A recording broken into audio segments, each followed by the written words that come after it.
Monsieur Olivier Lemoine, vous êtes le porte-parole du Parti solidaire français. Je vous remercie infiniment d'avoir eu la gentillesse d'accorder cet entretien à la radio francophone iranienne. Monsieur Lemoine, s'agissant des explosions, des attentats en fait à la bombe sur la ligne d'arrivée du marathon à Boston, les autorités américaines ont avancé deux pistes. La piste, si vous voulez, des nationalistes américains de l'extrême droite et également la piste de ce qu'on appelle les islamistes. C'est la version officielle des autorités américaines. Monsieur Lemoine, comment analysez-vous cette explosion qui se sont produites cette fois-ci à Boston, aux États-Unis? Alors tout d'abord, merci à vous de m'accorder cette interview. Permettez-moi de vous adresser, de la part de notre parti et du peuple français, nos condoléances les plus sincères pour les victimes du séisme, du tremblement de terre que l'Iran vient de subir. Nos prières vont aux familles et aux victimes.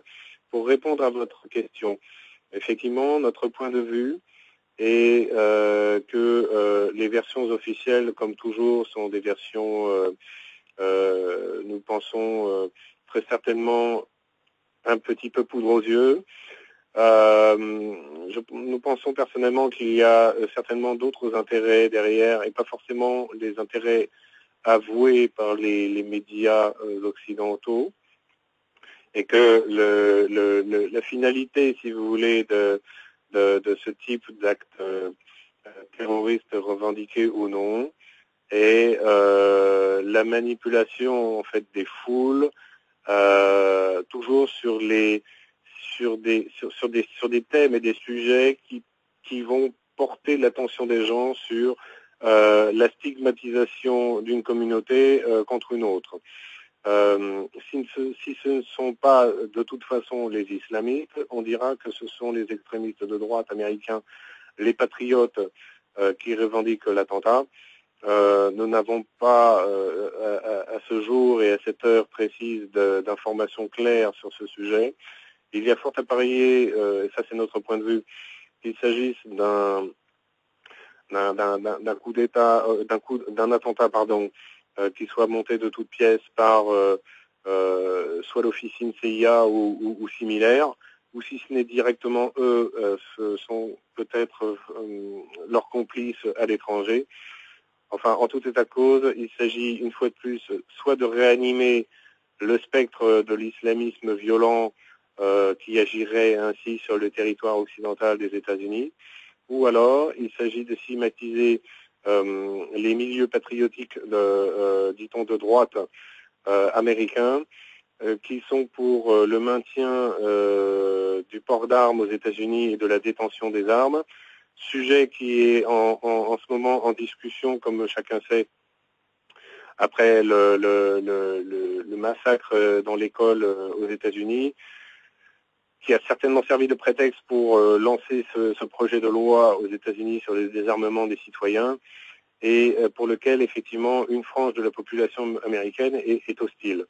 Donc, le but du jeu est de se servir de ce type de prétexte pour forcer cette loi et le passage de cette loi à l'adoption, puisque le but ultime, effectivement, est de supprimer tout type de résistance présent ou à venir au sein des populations face à une oligarchie impérialiste qui met de plus en plus la pression sur les citoyens. Donc, que ce prétexte de l'islamisme ou le prétexte du patriotisme soit mis en avant, le but du jeu, au final, est de faire passer cette loi aux États-Unis, qui serait une grande première, de désarmer les citoyens et d'éviter ainsi à l'avenir toute possibilité de reprise en main du peuple sur l'oligarchie qui exerce une oppression de plus en plus importante. Monsieur Lemoine, en fait, s'agissant de la version officielle, vous l'avez fort bien dit, la version officielle s'avère en fait, s'agissant par exemple de ce genre d'attentat, ne s'avère toujours pas exact. Par exemple, c'est pareil également pour les attentats du 11 septembre 2001. La version officielle, c'était de dire que voilà, c'est l'œuvre des islamistes, d'Al-Qaïda, des musulmans. On a pointé du doigt les musulmans, mais plus d'une décennie après, on n'a pas encore fourni des preuves, des documents pour étayer, si vous voulez, cette version officielle. Absolument, absolument. Et là, j'ai envie de dire, les faucons de Washington et leurs officines complices sont en train de nous de faire une update, de nous remettre à jour à nouveau le spectre du terrorisme international, ou soit islamique, soit interne, côté extrême droite et patriotique. Bon, l'idée est toujours la même. Fédérer l'opinion et fédérer le peuple américain vers la nécessité ultime de désarmer l'ensemble des citoyens américains pour, comme je vous le disais, noyauter et supprimer toute possibilité au peuple de reprendre un jour la main sur les excès des impérialistes et des arrogants qui mènent l'Amérique à sa perte et l'entraînent dans des guerres qui sont absolument injustifiées et injustifiables de par le monde. Ces oppresseurs qui n'hésitent pas, comme nous le savons, à mener des guerres injustes et à semer le chaos partout où ils passent pour mettre la main sur les ressources des pays concernés et opprimer les peuples légitimes et les nations souveraines. Donc voilà notre opinion et nous pensons qu'elle est en parfait accord avec ce que nous avons déjà vu dans le passé. Monsieur Leman, une dernière question rapidement s'il vous plaît. Monsieur Leman, on a l'impression qu'au lieu, par exemple, d'opter pour une politique efficace, envie de combattre le terrorisme, on opte plutôt pour une autre approche qui consiste à utiliser le terrorisme comme un prétexte pour avancer des politiques particulières. Tout à fait. Vous avez très bien analysé le sujet, puisque le but du jeu, c'est le but du jeu de cette oligarchie impérialiste est de forcer les démocraties, on va dire entre guillemets, et les gouvernements établis à opter pour des lois et des mesures qui sont en général contraires à leurs intérêts immédiats. Et ils avancent ainsi leurs pions en agitant le spectre de la violence. La violence et l'oppression qui sont les deux manifestations visibles de leur pouvoir occulte.